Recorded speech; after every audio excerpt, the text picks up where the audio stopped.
Welcome back to Sky News Business Live. Well, the telecoms company TalkTalk has announced plans to extend its fibre broadband network to reach more than 10 million homes. It plans to challenge BT's dominant position. It currently has the country's largest fibre network. Now, TalkTalk demerged from Carphone Warehouse at the end of 2010.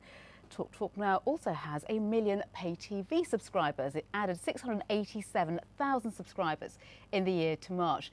While annual revenues rose to £1.7 billion, pre-tax profits actually fell. In April, TalkTalk announced a joint fibre broadband venture with BSkyB, the owner, of course, of Sky News, based in York. Well, here with me in the Gherkin, I'm very pleased to say, is Dido Harding, the Chief Executive of TalkTalk. It's great to have you here with us this evening. So quite a big investment this in broadband, in fibre even, sorry, it's the end of a long evening, in fibre here. It's a bit of a gamble, isn't it? It's not the kind of investment you've traditionally made. Well, it's very early days. All we've committed to at this stage, together with Sky, is to put £5 million each into building out the first phase of the network in York, the first 20,000 homes. But we are really excited about the long-term potential that this can bring. And if the trial in York is a success, we can see the potential to scale that to 10 million homes over the course of the next decade. So it's not going to happen quickly. It's not happen quickly, but it is going to happen on a very large scale if it's successful. But in some ways, you are playing catch-up, aren't you, with some of your rivals who are already in this? Well, no, actually. There are no gigabit cities. That's 1,000 megabits. That's what we're proposing together with Sky and City Fibre Holdings to build in York. That scale of network doesn't exist in the UK today. And the reason why we're excited about it is that we think you will see the same sort of step change that we saw when you went from dial-up to broadband.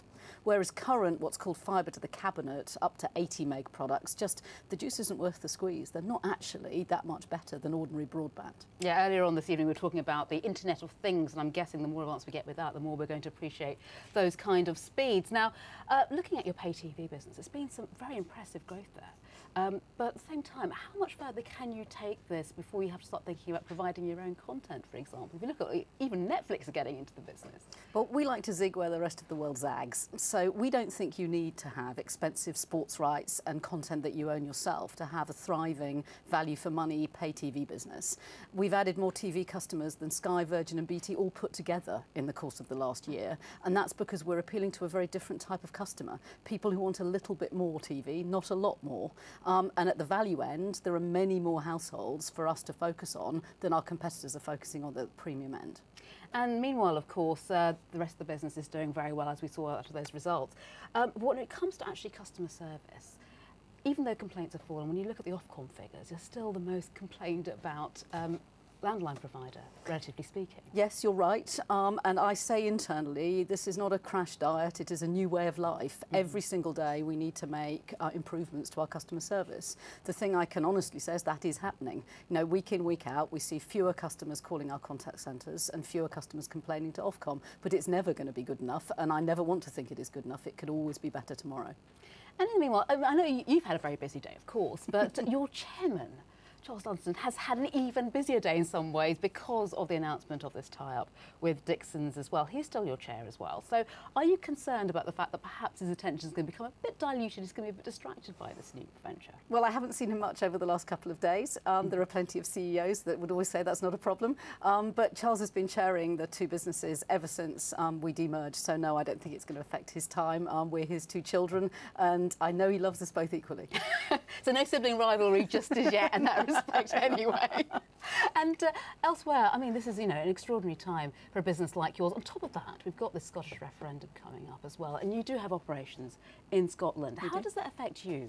Well, relatively speaking, we're a simple company. We don't have operations outside of the UK. 10% of our customers, roughly, are in Scotland, and 10% of our employees are. We have a call centre up in Stornoway. So yes, Scotland's really important to us.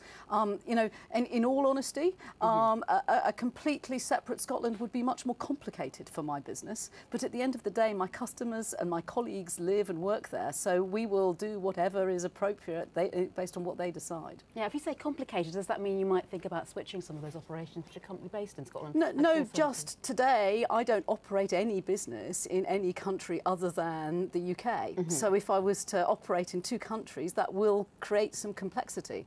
My business is heavily regulated by Ofcom.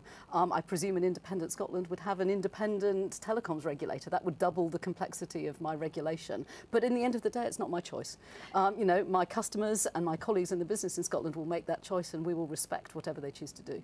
And what else can we expect from you in the next year? Because this is very much, as you say, you're looking at your pay TV business. It's been very much about the value customer. Is that where your focus is going to be as a business going forward? Absolutely, always has been, always will be. You know, our history and our success is based on taking new technology when it's at the point that it's really scalable for mass market, value-seeking customers. And only 25% of our customers take TV from us today. It is the fastest growing base, but there's plenty of headroom. And we expect over the next few years that virtually everyone who takes phone and broadband from TalkTalk will take their TV service from us as well. Dido Harding, it's been fantastic to talk to you. Thank you so much for sparing the time to come and talk to us, Sky. Thank you. My pleasure.